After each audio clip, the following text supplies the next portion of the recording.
How long has it been since I last did a chapter review? Like a year? Aw, geez. Anyway, don't really mind this intro, it's just here so I can kill enough time to say my naughty words on YouTube. Has it been 15 seconds yet? Whatever, fuck it. Anyways, let's get shiggity diggity down with this new review, JoJo's Bizarre Adventure Part 9, JOJOLands Chapter 1, Mechanisms.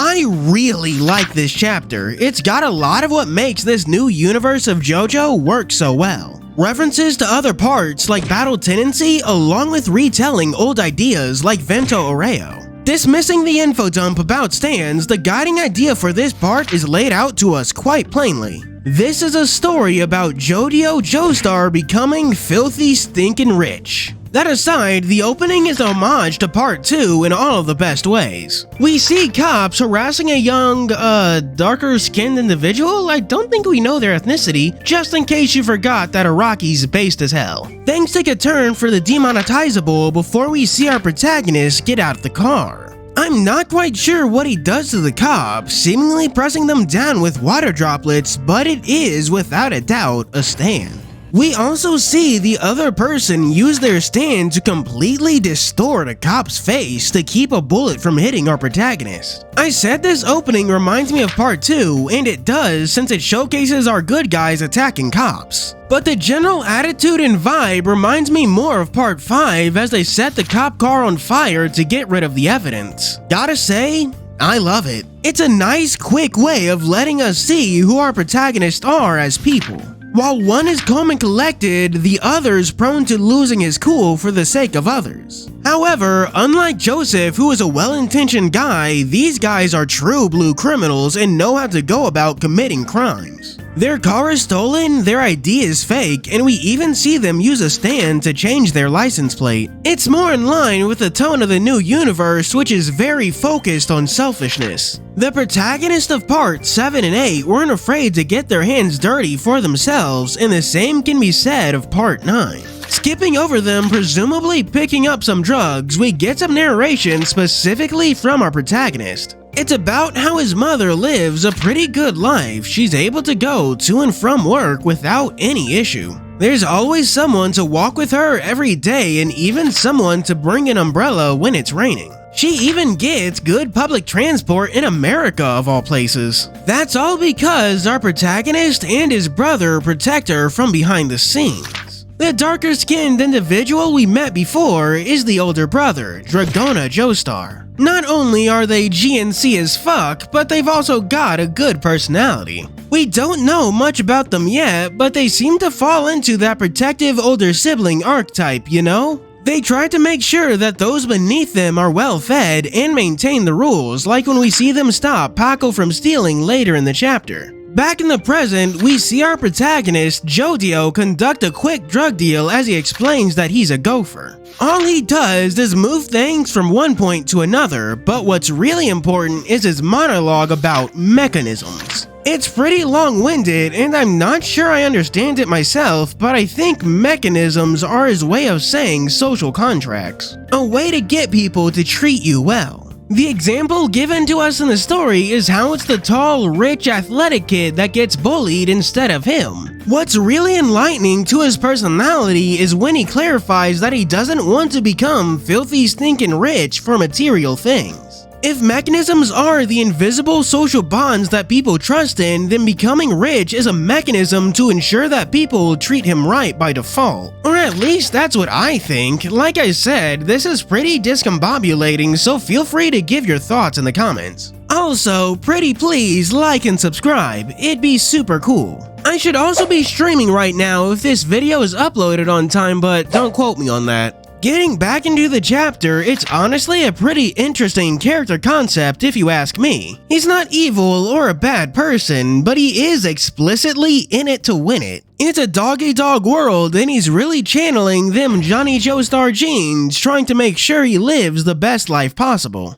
Jodio's narration shifts over as we're introduced to a new character, Paco Lavlantes. Interestingly enough, he used to be fat, but now he's chiseled like a statue.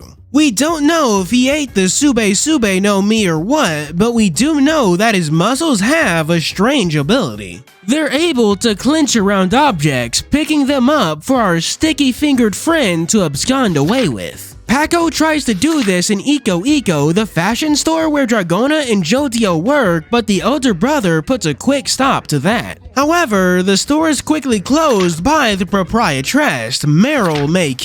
And I'm just gonna go ahead and say what we're all thinking.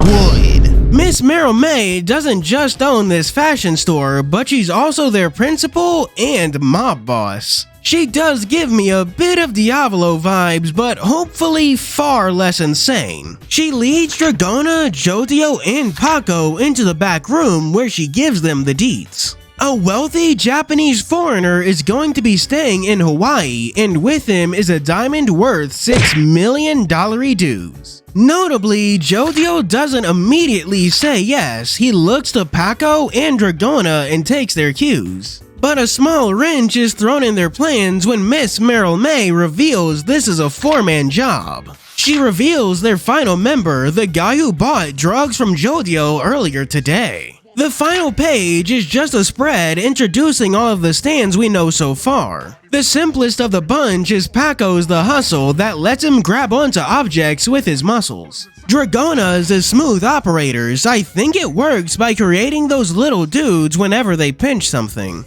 They're able to move objects around, ignoring the actual logic to them, like contorting a face or lifting flat numbers on a license plate. JoJo's is called November Rain, and it clearly has something to do with water droplets, but I really have no idea. And now our stage is set for this story about how JoJo became filthy stinking rich. How does this plan to steal a diamond factor into that? Moreover, how do Dragona, Paco, Meryl May, and this fourth person fit in? This is a great first chapter that does a lot of the legwork of setting up the action going forward. I like how simple things are compared to the end of JOJOLands, but knowing Araki, things are probably going to spiral out real quick. Part 7 was about Johnny learning to walk. The corpse of Jesus was just a mechanism towards that end. Part 8 was about Josuke learning who he was. The Rokakaka was just a mechanism towards that end.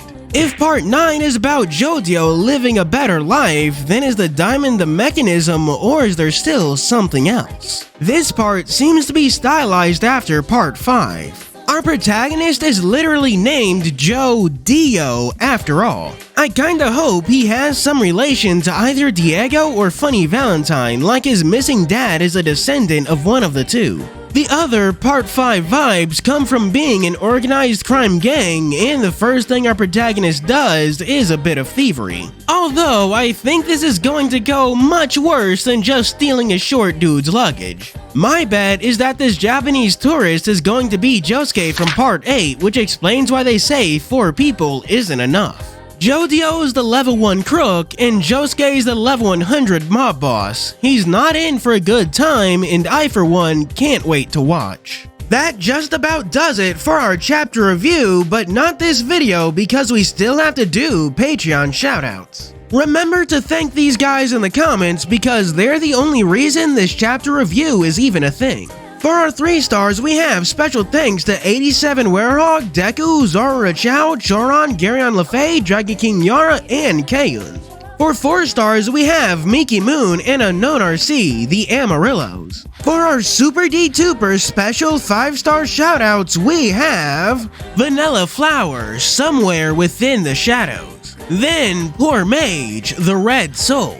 Next, Sky King 64 in the Arctic Nation. And finally, Mahagasaur in A Silent Hell. Thank you for watching, and as always, this is Fuuri signing out.